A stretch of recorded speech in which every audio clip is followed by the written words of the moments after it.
Assalamu alaikum dear students, I hope you're doing well. Today we will study unit number 5 titled The Ambassador's Disguise of Oxford Modern English Book 4. First of all, let us understand the title of the lesson, which is The Ambassador's Disguise. It means there was no real ambassador, but someone just pretended that he or she is an ambassador. As you can see in the picture, here is a boy disguised as a clown. Now we move towards the meanings of the given words. The first word is ambassador. Ambassador is an official of the highest rank sent by one country to another as a representative. Ambassador means a person of one country sent to another country as an agent. Ambassador simply means a person who acts on behalf of his country. In order to understand the meaning of ambassador more clearly, let us take the example of two countries, Pakistan and China. If government of Pakistan wants to convey any message to government of China, that message would be conveyed through an official person who is the resident of Pakistan, and that person will be called an ambassador. The second word is boast. Boast means to praise or speak highly about yourself. It means to show off or express too much pride in yourself. The third word is club. A club is a heavy stick with a thick end used as a weapon. Club means a stick made of wood which was used as a weapon in old times. The fourth word is lance. A lance is a long wooden weapon with a pointed steel head used by a horseman. Lance is a long pointed weapon used in the past by warriors riding horses. And the last word is tribute. Tribute is a payment made by one ruler to another. It means any money which is due upon ruler of one country to another. Let us move now towards the reading and explanation of the lesson. The story is about a clever and a wise lady. There are three main characters in the story: Prince Vladimir, Stavro Gordinovich, and his wife Katrina. Once in the palace of Vladimir, a great Russian prince of Kiev, all the nobles were making boasts. One noble boasted of his strength, another showed off his wisdom, others boasted of their wealth or their trusted horses. A palace is the home of a king or a queen. Nobles means great or famous people. Boasts means praising themselves. Wisdom means knowledge. One noble, Stavro Gordinovich, said nothing at all. He sat with a dreamy look on his face. Dreamy means a dreamlike situation. Prince Vladimir noticed this and asked, "Why are you silent, Stavro? Have you nothing to say?" "Great Prince," replied Stavro, "I have nothing to boast of except my wife Katrina. She is young and beautiful, braver and more skillful than any warrior here. She can shoot with a bow, sing like a nightingale, and enchant everyone with her harp. And no one here will ever beat her at chess. A warrior is a fighter. A nightingale is a bird who sings beautiful songs. Enchant means to attract. A harp is a musical instrument, and a chess is a game." So, students, the story takes place in the palace of Prince Vladimir, where all the famous people were praising themselves. They were boasting about great things they own. Someone said that he is strong, some said he has knowledge, and others talked about their money and horses. But one person, whose name was Stavro Gordinovich, remained silent. When Prince asked him why he is silent, he said, "I can only boast about my wife, whose name is Katrina. He said she is beautiful and has many skills. He said she can shoot with a bow, can sing beautiful like a nightingale, and can attract everyone by playing her harp, and she never loses a game of chess." "Is that so?" interrupted the prince. "Yes, indeed, great Prince," replied Stavro. "She could easily defeat all your nobles. And pardon me for saying so, great Prince, but you are no match for her either." Interrupted means to stop. Defeat means failure to win. Pardon means forgiveness. The prince became very angry when he heard this. He glared at Stavro and said, You have gone too far this time. How dare you say that I am no match for your wife?" The prince pointed a finger at Stavro and turning to one of his guards said, "Take this man away, throw him into the dungeon, give him oats and water. Nothing more, now go." Glared at means to look at someone in an angry way. Dungeon is a prison. When Stavro told Prince about the skills of his wife Katrina, the prince asked, "Is she really that much skillful?" Stavro then replied, "Yes," and he said to the prince that even you are no match for her. Upon hearing this, the prince became very angry and ordered his guards to throw Stavro into a prison. The guard did as he was instructed. He threw Stavro into a cold, dark dungeon. The only light came from a small window with thick iron bars high up near the ceiling. All Stavro could see was the sky. He sat on the cold stone floor feeling very sad. As night fell, Stavro looked out of the window at the stars in the sky. "Alas," he thought to himself, "I have served the prince for 9 years, and this is how he repays me. I am sorry I hurt the prince, but I only spoke the truth about my wife. I hope someone tells Katrina where I am." Katrina heard what had happened to her husband. She tried to visit him the following day, but the guards would not let her in, so she thought of a plan to rescue him. Instructed means given order. Repay means to pay back. Rescue means to save.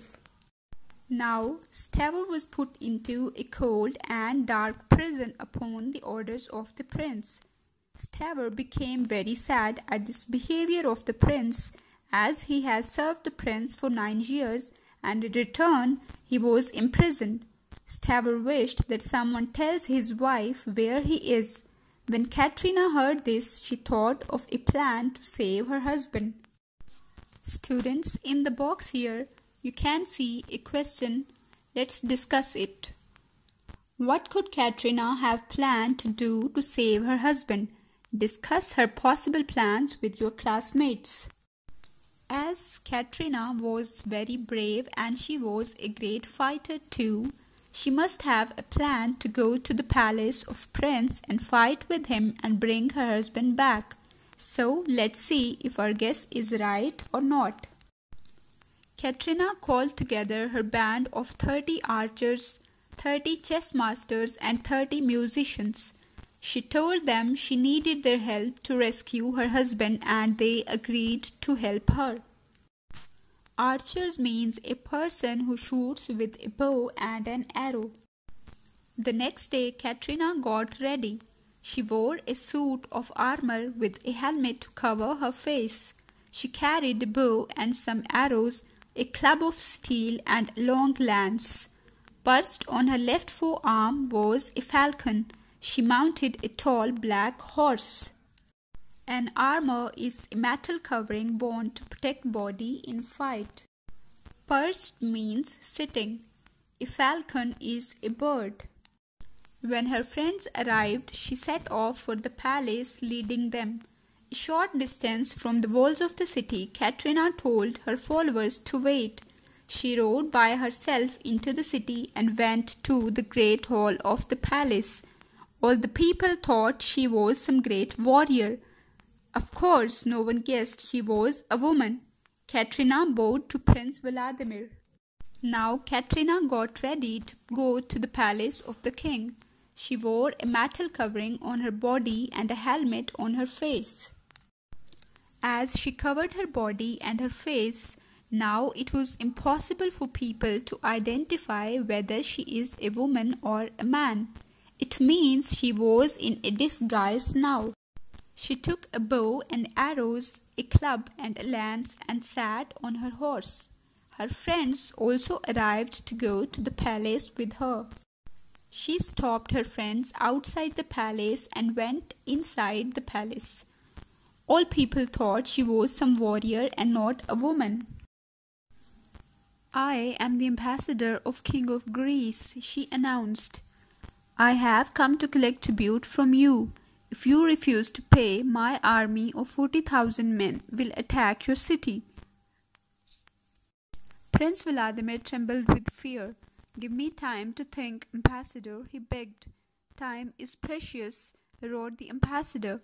"I want your answer now. Pay the tribute or we will attack. If you cannot pay, then give me your niece Zebava to be my wife." The princess niece Zebava was a beautiful and a clever girl. The prince loved her dearly. There was nothing in the world he would do to harm her. At this time Zebava was sitting in the great hall, watching and listening to all that was said. The prince asked her beloved niece, "Only you can save us. What are we to do?" "Dear uncle," replied Zebava, "I obey you in all matters, but I cannot marry a woman. This ambassador is not a man but a woman. See how the ambassador talks and walks. Look at the ring marks on her delicate fingers." Greece is the name of a country. Tribute means money. Refuse means deny. Precious means very important. Harm means hurt. Obey means to follow. Delicate means beautiful. Katrina said to the prince that she is the ambassador of King of Greece. Students, remember now the meaning of the ambassador we studied earlier, that an ambassador is a person sent from one country to another as an agent. Now we can see that Katrina is disguised as an ambassador. She is not a real ambassador, but she is just pretending that she is the ambassador of King of Greece. She said that the King of Greece has sent her to collect money from Prince Vladimir, and if he denies to do so, her 40,000 men will attack the city. The prince was afraid on hearing this. She said to the prince that your niece Zebava has to marry me if you do not pay me tribute. But Zebava recognized that she is not an ambassador, but she is a woman. "You may be right," agreed the prince, "but what can we do to find out if the ambassador is a man or a woman?" A little later, Prince Vladimir spoke to the ambassador. "Dear ambassador," said the prince, "my niece is used to people with great skills. I can only allow her to marry you if you can show us you are skillful. Come, show us if you can play the harp." A harp was brought and Katrina began to play it and sing. The nobles were enchanted with the music, but no one could tell whether the ambassador was a man or a woman. Then the prince asked the ambassador to play a game of chess. The prince was the best player in the land. He believed if the ambassador was a woman, she would lose. Much to the prince's astonishment, the ambassador won the game. The prince turned to Zebava. "This is no woman," he whispered. "I am sure she is," replied Zebava. The prince thought for a while, then said to the ambassador, "Let us now try some archery." The prince, the ambassador, and the nobles all went outside into a large courtyard. A golden ring was set up at one end, and the prince placed a steel knife behind it. First, the prince shot 3 arrows at the target. The arrows passed through the ring but did not hit the knife. Then the ambassador shot an arrow at the ring. The arrow hissed like a snake as it flew. It passed through the ring and cut itself into 2 against the edge of the knife. Enchanted means to attract. Astonishment means very surprised. Whispering means to speak softly. Archery means shooting with a bow and an arrow. The prince did not agree with Zebava, and he now asked the ambassador to show some skills, as he thought that a woman cannot be much skillful. Katrina was asked to play harp, a game of chess, and shoot with a bow and an arrow. She did all this very well, and no one recognized that she is a woman, as she was outstanding in all the skills. The prince was now sure that the ambassador was a man, but Zabawa still did not agree with him. "I shall not marry a woman," she cried. "The ambassador may shoot arrows just like a man, but he talks, walks, and sits just like a woman." The prince became angry. "You are being silly," he said. "I order you to marry the ambassador. Go prepare for your wedding." Zabawa ran off in tears. The prince told the ambassador that his bride would soon be ready. But Katrina decided to put an end to this game. She said to the prince, "Before the wedding, let us fight each other. Let us see who is stronger." Trembling at this suggestion, the prince said, "Ambassador, there is no one here who is your match." "Oh dear," replied Katrina, "is there no one? I was looking forward to some sport. Perhaps there is a brave warrior in your dungeons who could fight me." Yes, there is," said the prince, smiling and remembering Stavr Gordinovich. He immediately ordered his guards to bring Stavr from the dungeons. Soon Stavr Gordinovich arrived. He was ordered to put on a suit of armor and mount a horse. When Stavr was ready, he and the ambassador galloped into a nearby field. All the nobles went to watch the great fight. Silly means foolish. Immediately means without any delay. Galloped means to run. Suggestion means an idea. Zabawa still did not agree with the prince that ambassador was a man and refused to marry him. Katrina then offered the prince to fight each other to see who is stronger. The prince said to Katrina that there is no match of yours. On hearing this, Katrina clearly asked Prince that is there no one in your prison who can fight me? Prince then remembered about Stavr who was put in prison. Stavr was brought and made ready for the fight. Stavr and ambassador then mounted on the horses and ran towards the fields. The ambassador and Stavr rode towards each other and then leapt from horse to horse. They threw their steel clubs in the air and then rode straight towards the prince. The terrible ambassador of Greece took off her helmet and threw it at the feet of the prince. Katrina's beautiful long hair fell down over the shoulders. The nobles gasped in surprise. "Great prince," laughed Katrina, "I have rescued my husband from your dungeons. You must agree he was right to boast of my skills. Now farewell." And laughing together, Katrina and Stavr Gordinovich rode away. Gasp means shock. Farewell means goodbye. Rode away means went away. The ambassador and Stavr then threw their weapons. Katrina took off her helmet and everyone was surprised. They both laughed at Prince and went away. So Katrina was successful in saving her husband. So students, the conclusion of the story is that by disguising herself as an ambassador, Katrina was able to rescue her husband who was put in a prison by Prince Vladimir. Let's move now towards exercise. Question number 2. Who do you think said or would have said the following? A. I wish I hadn't boasted about her. The answer is these lines are said by Stavr Gordinovich about his wife Katrina. B. I will ride to the palace alone. And the answer is these lines are said by Katrina. C. I wonder who this great warrior is. These lines are said by the prince. D. Now I can get rid of Stavr. These lines would have been said by Prince Vladimir. E. I knew she would save me. These lines would have been said by Stavr Gordinovich. Question number 3 is answer the questions about this line from the story.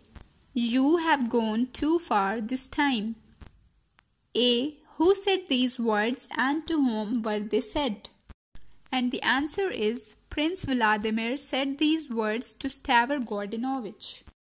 B. In what way had the person gone too far? And the answer is Stavr had told the prince that the prince was no match for his wife Katrina. C. What happened to the person who had gone too far? And the answer is the prince ordered one of his guards to take Stavr away, throw him into the dungeon and give him nothing to eat and drink except oats and water. So the next part is working with words. Number 1. Match the following. The correct answer of A is this is the man who met me on the road. B. This is the map which helped me find the cave. C. This is the path which took me to the cave. D. This is the dog that guarded the cave. F. This is the treasure which I brought back to show you. Now move towards part 2. Find the meaning of these words, then use them in sentences of your own. A. Harp. Harp means a musical instrument that has many strings stretching from the top to the bottom of a frame. You play the harp with your fingers. Sentence for harp is Katrina played harp before the prince. B. Pardon. Pardon means sorry or excuse. The sentence for pardon is he asked my pardon for taking so much of my time. C. Archer. Archer means a person who shoots with a bow and arrow at a target. This is a bow and an arrow. Shooting with a bow and an arrow is called archery, but a person who shoots with it is called an archer. The sentence for archer is he is a skilled archer. D. Interrupt. Interrupt means to stop somebody speaking or doing something. Sentence for interrupt is it is not polite to interrupt. Part C is about the verbs. Underline the verbs in the following. Once upon a time, there was a crocodile who lived in the river. One day he was swimming along in the warm water. He felt very hungry that morning and wanted some food. Suddenly he saw a boy on the bank. The boy was fishing in the stream and did not see the crocodile. The crocodile crept towards the boy. The verbs in this passage are was, lived, was swimming, felt, wanted, saw, was fishing, did not see, crept. Some verbs in this passage consist of more than one word, like is sitting, was playing, and did see. The next part is about subject and predicate. First of all, let's understand what is a subject and a predicate. A subject is a person or a thing we are talking about, and what happens to the subject or what the subject did comes under predicate. Here is a sentence, the boy went to school. The boy in this sentence is subject because the person or thing we are talking about is a boy. And what the subject did is went to school, which comes under predicate. A predicate has a verb and an object. So the part of a sentence except for subject is a predicate. Number 1.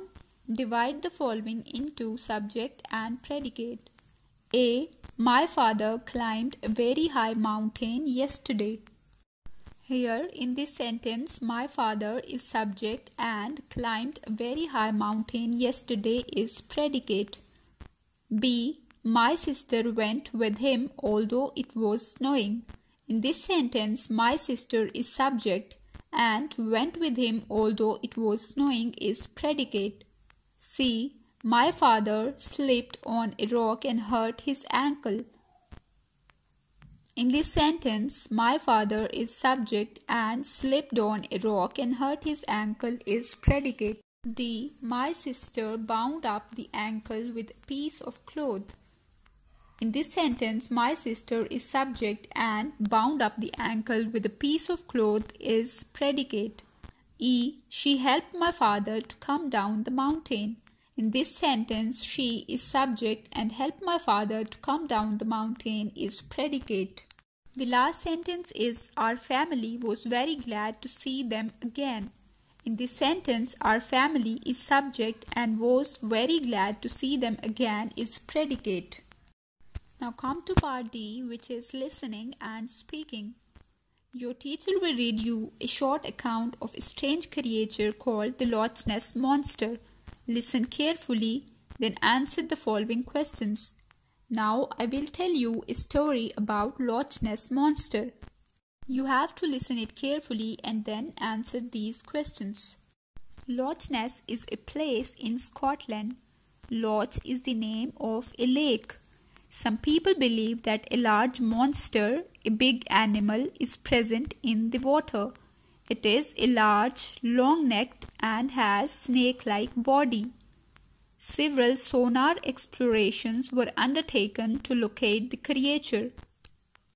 Numerous photographs showed the beast, but most of them are considered fake. First appearance of monster was recorded in 6th century.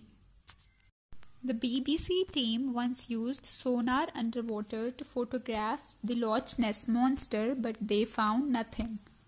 Now come towards the questions. Number 1. A lake in Scotland is known as a leak, lack, luck, loch. The correct answer is the lake is known as Loch. Number 2. The common name for the monster is A. Loch Ness, B. Nessie, C. Lake Ness Monster.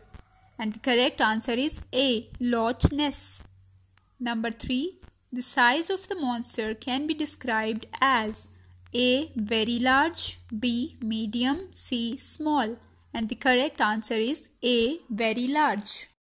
Number 4 is what kind of body does the monster have? And the answer is the monster has a large snake-like body with a long neck.